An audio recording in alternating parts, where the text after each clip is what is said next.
ए intersection B का complement is equal to A dash union B dash, ये prove करना है हमें। तो हम ले लेते हैं, जैसे कि हमने समझा कि दो सेट को इक्वल करने का एक तरीका होता है कि भाई एक्स एक element representative of every element of first set, X belongs to A intersection B complement. It imply X not belongs to A intersection B. Complement नहीं लगाएंगे, ठीक है। अगर इसमें है तो इसमें नहीं है, इसमें नहीं है तो X not belongs to A और या and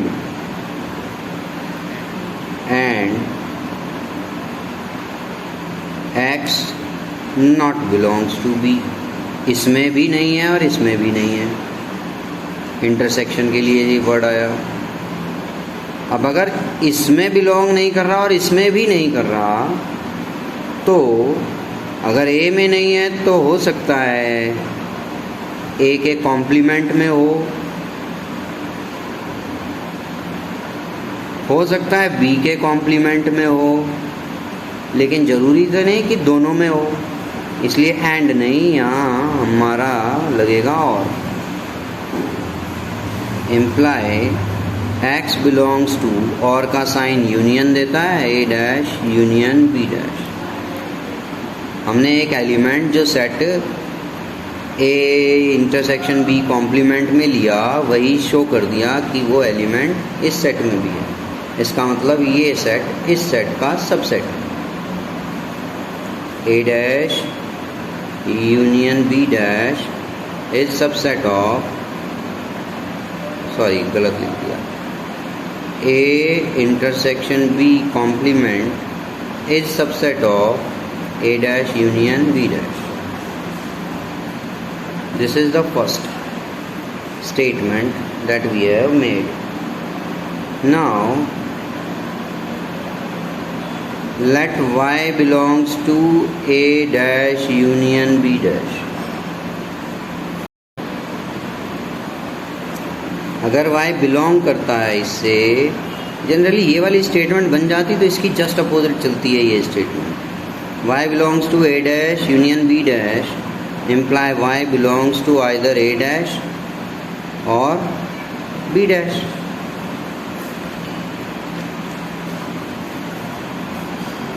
It means Y not belongs to A and Y not belongs to B. That means Y not belongs to A intersection B. It means Y belongs to A intersection B का complement.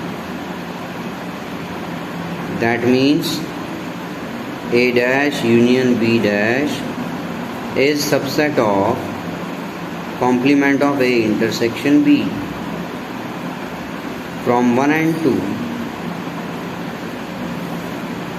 both the sets are A intersection B complement is equal to A dash union B dash. अब question है कि if A subset B, then C minus B subset C minus A, means C minus B एक set है, उसको C minus A एक दूसरा set है, उसका सबसेट शो करना है किस कंडीशन में, जब A B का सबसेट हो।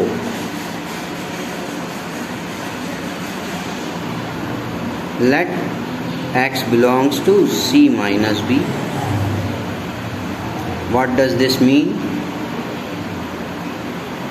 x belongs to C but x not belongs to B. क्यों? क्योंकि C minus B states that set of all those elements of set C which are not contained in set B. Set C के उन elements का set जो set B में नहीं है, जैसे हमने वेन डायग्राम से देखा था, ये C और ये B अगर है तो ये है C माइनस B, तो उन एलिमेंट्स का सेट जो B में नहीं है, इसलिए ये स्टेटमेंट ऐसे बन गई। और अगर B में ही नहीं है, x belongs to C but x not belongs to A हो गया। क्यों हो गया? Since A is subset of B, A B का सबसेट है, क्वेश्चन कह रहा है, मतलब A के सारे एलिमेंट B में है।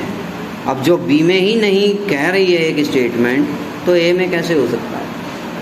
करेक्ट? आ गया समझ में? तो ये स्टेटमेंट फिर से अब ये बन गई x belongs to C minus A। किसी भी सेट के सारे एलिमेंट्स का रिप्रेजेंटेटिव जो एक सेट में है वही दूसरे सेट में शो कर दिया हमने, इसलिए हम कह सकते हैं कि C minus B is subset of C minus A। ठीक है। अब क्वेश्चन है, if PA is equal to PB, show that set A is equal to set B. Same.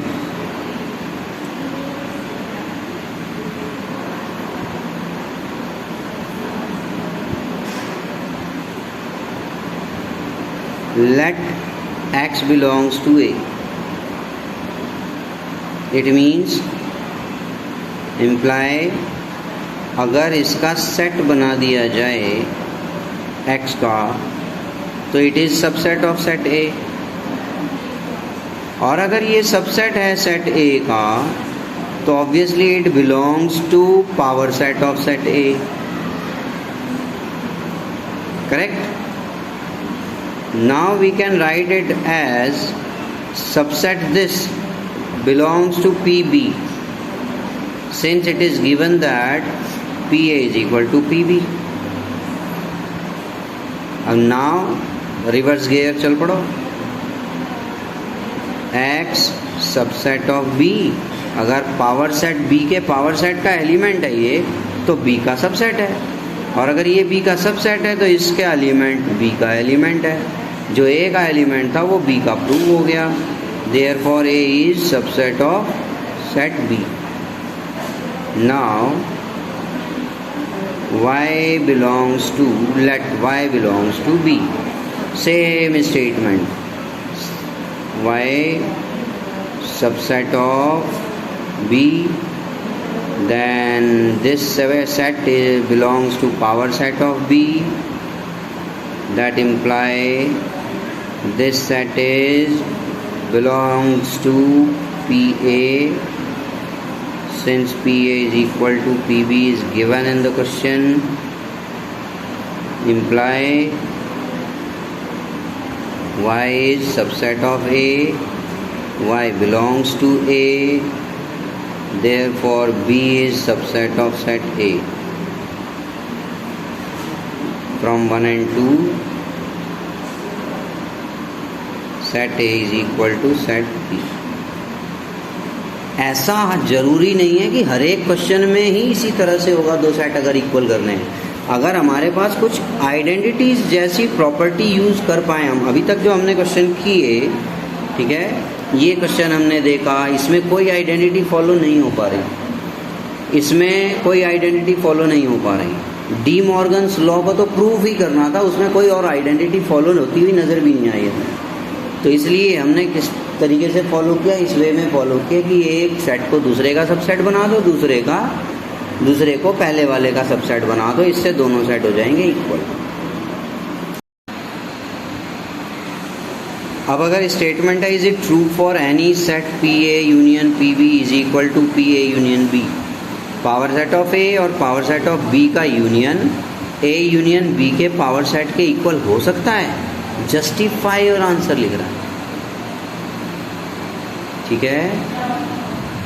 अब ये चीज़ें तो केवल सीधे एग्जाम्पल लेके भी प्रूव की जा चेक की जा सकती हैं। जस्टिफिकेशन जहाँ पर लिखता हो, लाइक और क्वेश्चन देखें, क्वेश्चन नंबर 10 पे नज़र दौड़ाएंगे।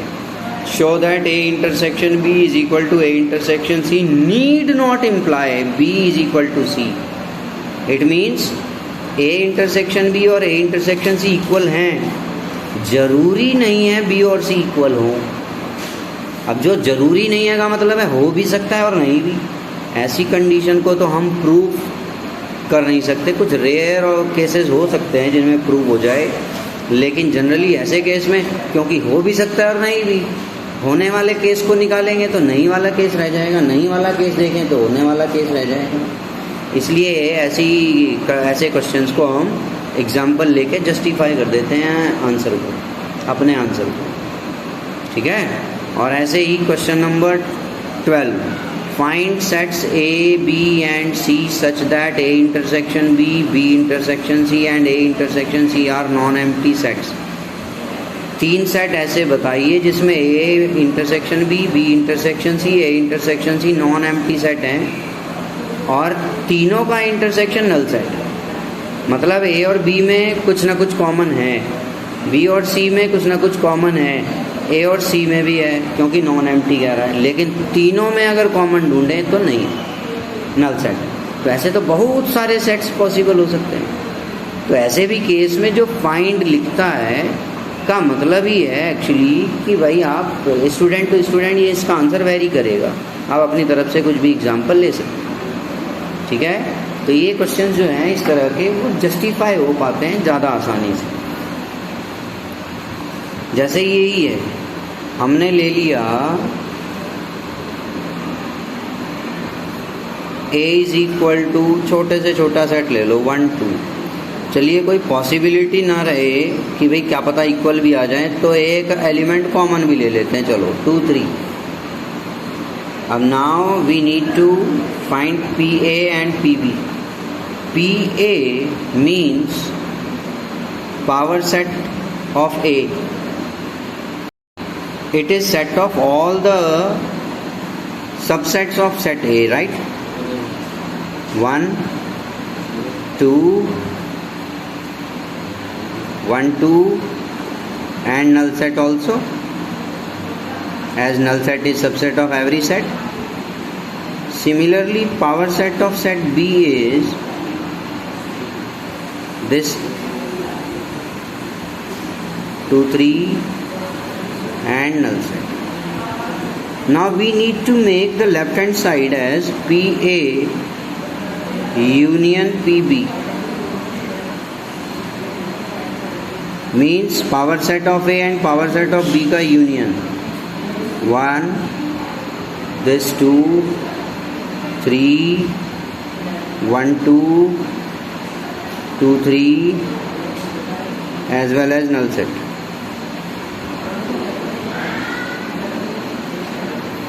Now what about right hand side, P A union B? तो फर्स्ट ऑफ ऑल हम A यूनियन B निकालेंगे। A यूनियन B हमने कर लिया 1 2 3। ऑब्वियसली अब देखो इतने से ही समझ में आ रहा है, 3 एलिमेंट हैं और इस पावर सेट में कोई भी, इस यूनियन में कोई भी ऐसा एलिमेंट नहीं था या सबसेट नहीं था जिसमें 1 से 2 से ज़्यादा एलिमेंट हो, क्योंकि ये दोनों ही 2 2 एलिमेंट वाले सेट थे। तो पावर सेट में या उसके यूनियन में कैसे आ जाएंगे 3 एलिमेंट वाले? ये यूनियन 3 एलिमेंट्स वाला है, तो इसका पावर सेट ऑब्वियसली एक एलिमेंट जरूर उसका बनेगा ऐसा जिसमें 3 एलिमेंट हैं। तो ये इक्वल तो हो ही नहीं सकते, ठीक है। पी ए यूनियन बी का, ए यूनियन बी का power set 1 2 3 1 2 1 3 2 3 1 2 3 and null set. Now you can say that ये राइट हैंड साइड है, left hand side is not equal to right hand side. Hence justified. Justify हो गया आपका answer कि possible ही नहीं है ये इक्वल होना। ठीक है, इसी तरह आप जो क्वेश्चन नंबर 12 देखा अभी हमने, इसमें 3 सेट एज्यूम कर लो ए बी सी।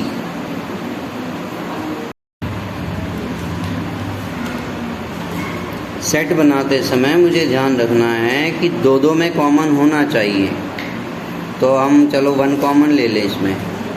ठीक है, 5 7 ए और बी में कॉमन है कुछ। अब सी ऐसा लेंगे कि बी और सी में कॉमन हो, ए और सी में कॉमन हो। 2 5 9 ए इंटरसेक्शन बी देखो 1, बी इंटरसेक्शन सी देखो 5 एंड ए इंटरसेक्शन सी देखिए 2।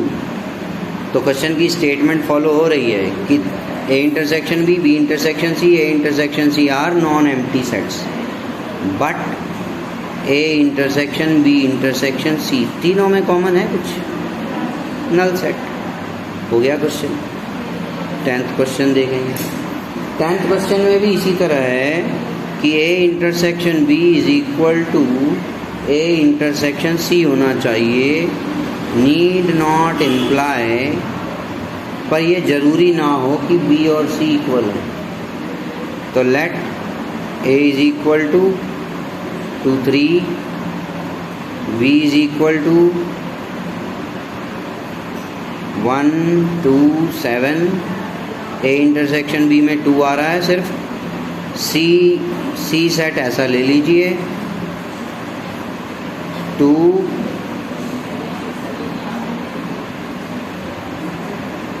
11 9, A intersection B is equal to obviously 2, और यही है ए इंटरसेक्शन सी, है ना, ए इंटरसेक्शन सी।